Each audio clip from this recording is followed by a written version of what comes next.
Obviously, in the current scenario, with a lot of incentives coming from the government and the DCR and all this kind of things, we have seen some announcements of expansion in this sector, which is very, very heartening. Though I would say it is a little late that has come in, it could have been done a little earlier. But nevertheless, it's always good to have manufacturing to happen in the country by the side of development at all times.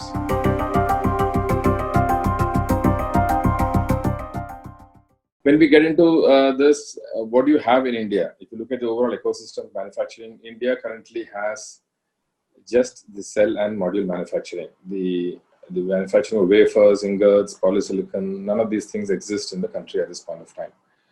We have cells and module manufacturing, out of which module manufacturing is about 10 gigawatts and the cell manufacturing is about 3 gigawatts.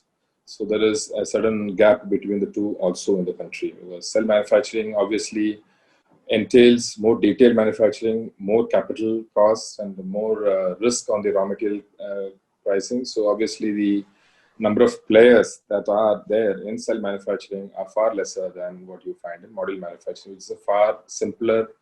It's an assembly line, basically, in module line. And in the large players, obviously Adani is a large player in this. About 1.3, 1.4 gigawatts come from our manufacturing unit in Mundra. We have Tata's, and then we have Jupiter, we have Renewables, and a few other companies. And the closest after Adani is about 400 megawatt that's coming from the Tata group. Obviously, in the current scenario, with a lot of incentives coming from the government and the DCR and all those kind of things, we have seen some announcements of expansion in this sector, which is very, very heartening. Though I would say it is a little late that has come in, it could have been done a little earlier. But nevertheless, it's always good to have manufacturing to happen in the country by the side of development at all times. As regards wafer ingot and the backward integration of manufacturing setup, the country currently do not have anything, and we don't have much of announcements on that front at this point of time. But we do understand the government is actively looking at incentivizing the wafer ingoting route, and maybe at some point of time the polysilicon route too.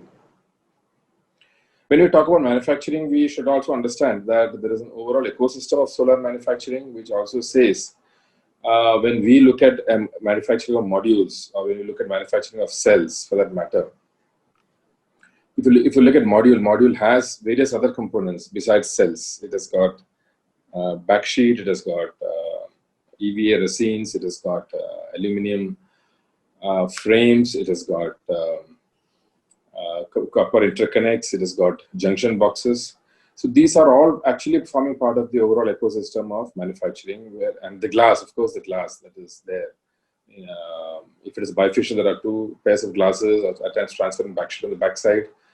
But on the front side, there's always glass becomes a very critical component of the solar manufacturing ecosystem. So if you look at these things, even on the glass side, we have about 2.5 gigawatts of glass manufacturing in the country, led by Borosil. And beyond that, we don't have any leading player actually in the glass section. On the aluminum frame, as a country, we lack tremendously. As of now, we speak in our EMC in Mundra, we have an ancillary being put up for glass manufacturing to the tune of 1 gigawatt. But then that is nothing as compared to what the country needs, to the tune of something like about 7-8 gigawatts per annum. Most of it is getting imported from China. And also the EVA and the backsheets also. And the country has nearly 2 gigawatts of capacity, 1.5 to 2 gigawatts capacity, out of which 1 gigawatt each lies as part of ancillaries and our EMC at Mundra, remaining primarily lying with Renewables, who is also a leading manufacturer in EVA and backsheet. Having said that, so you would see there is about 20% of the country's requirement of all these components are actually made within the country, and the remaining are all getting imported, which means there is a huge space for investing, a huge space for entering into this area of glass, aluminum frame, JBs, copper interconnect. And so if you look at the whole manufacturing scape, we assume that the complete requirement of the country is actually made in India. We can generate nearly 1 lakh jobs per annum. And that is a huge thing that we have to focus on as a country. and also prevent a huge flow of Forex in terms of importing all these goods, which currently the country is going through.